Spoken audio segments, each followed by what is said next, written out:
Kita sekarang tentang hati. Tadi fadilah untuk supaya kita sehat walafiat. Imam Nawawi Al-Bantani itu beliau berbicara tentang yang namanya ikhlas. Ya, kan perlu kita sebuah keikhlasan di dalam perbuatan. Cuman kalau keikhlasan tuh nggak ada tulisannya, sama seperti suratul Ikhlas. Tulisannya ikhlas tapi nggak ada bacaan ikhlas di situ. Bacanya qul huwallahu ahad, Allahus samad, lam yalid wa lam yulad wa lam yakul lahu kufuwan ahad. Nggak ada. Karena ikhlas tersembunyi ada di sini dalam hati. Ya. Imam Nawawi Al-Bantani berkata ikhlas itu terbagi 3. Ya, jadi ikhlas itu terbagi 3. Jadi ada 3 ya kedudukan ikhlas. Pertama, kedudukan yang sangat rendah, tapi tetap jatuhnya ikhlas. Kedua, yang menengah daripada yang rendah. Yang ketiga, ikhlas yang paling tinggi. Nah, ikhlas yang rendah ini yang mana? Yang di dalam berbuat amal. Contoh ikhlas yang paling rendah, kata beliau, contoh seumpama kalau habis sholat subuh baca suratul Waqiah supaya dunianya lancar, supaya rezekinya lancar, atau sholat sunnah duha supaya dunianya bagus, niatnya itu.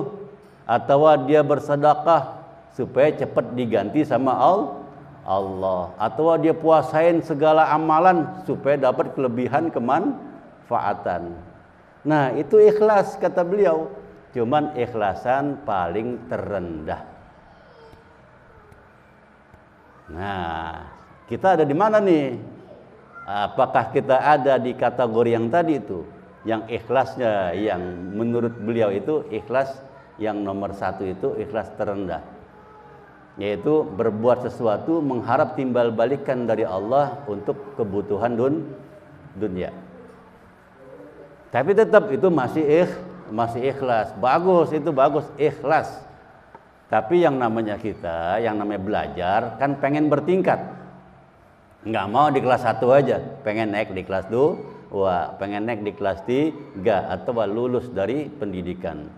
Yaitu kategori ikhlas yang sangat rendah, yaitu tadi beramal ya supaya dunianya kaya, beramal supaya dunianya rezekinya lancar.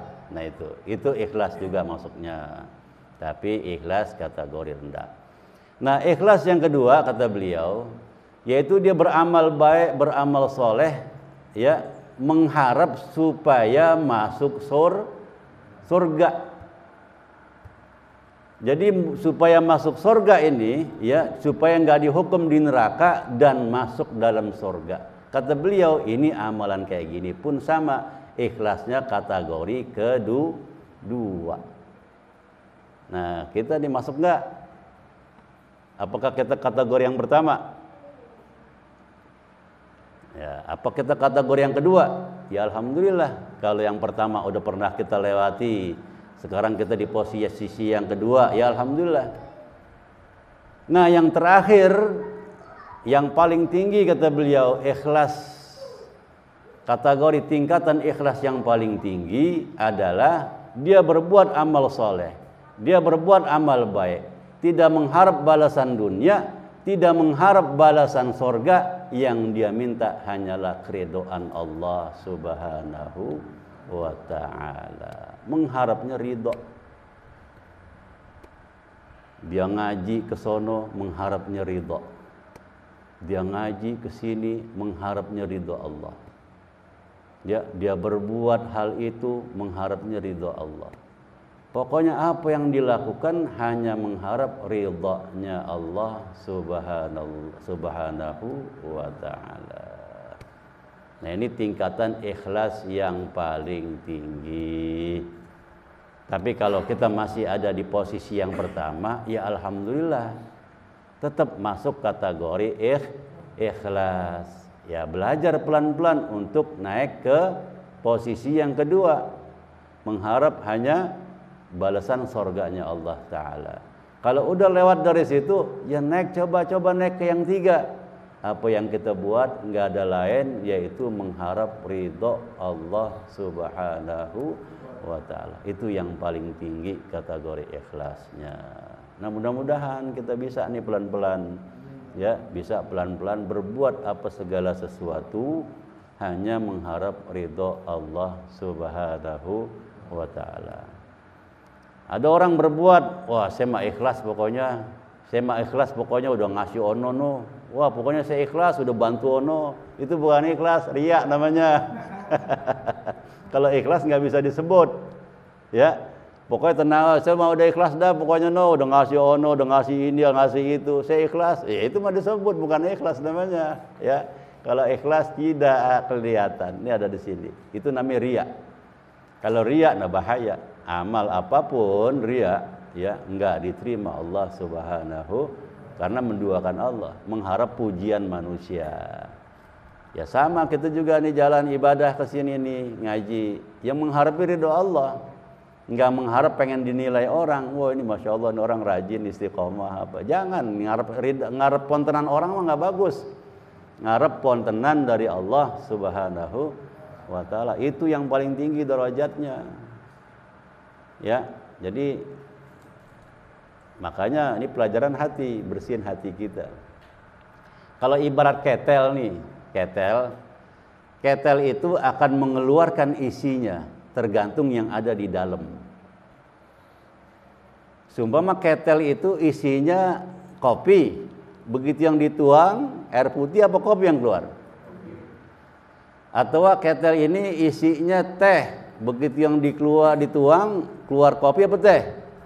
Begitu juga manusia, apa yang dalam isi hatinya begitu ngucap itu dia dalam hatinya kayak gitu. Makanya apa? Jangan sembarangan ngucap, jangan sembarangan ngomong yang nggak bagus. Kalau orang ngomong nggak bagus, sembarangan ngerendah-rendahin orang, ngejelek-jelekin orang, berarti itu yang ada dalam isi ketel hatinya, maka keluar karena udah kepenuhan. Nah sekarang kita belajar nih supaya isi yang ada dalam ketel hati kita bersihin jadi air putih. Ntar yang kita keluarin itu hikmah, yang kita keluarin ucapan baik, yang kita keluarin tuh nggak nyinggung perasaan orang, yang kita keluarin tuh ya orang jadi seneng sama kita, gitu ya. Jadi pelan-pelan rubah kita, diri kita pelan-pelan rubah. Ya pasti yang tadi saya bilang kita mau pelan-pelan naik bertahap, ya supaya naik derajat kita, ya tiada lain mengharap ridhonya Allah Subhanahu wa Ta'ala. Nah ini yang bisa saya sampaikan. Insya Allah kita jumpa lagi di minggu yang akan datang. Ya, yang tadi sholawat tuh yang tibil qulub amalin.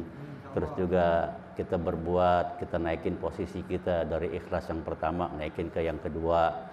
Kalau udah bisa ke yang kedua, naikin lagi posisi yang paling tinggi, yaitu mengharap ridho Allah Subhanahu wa Ta'ala.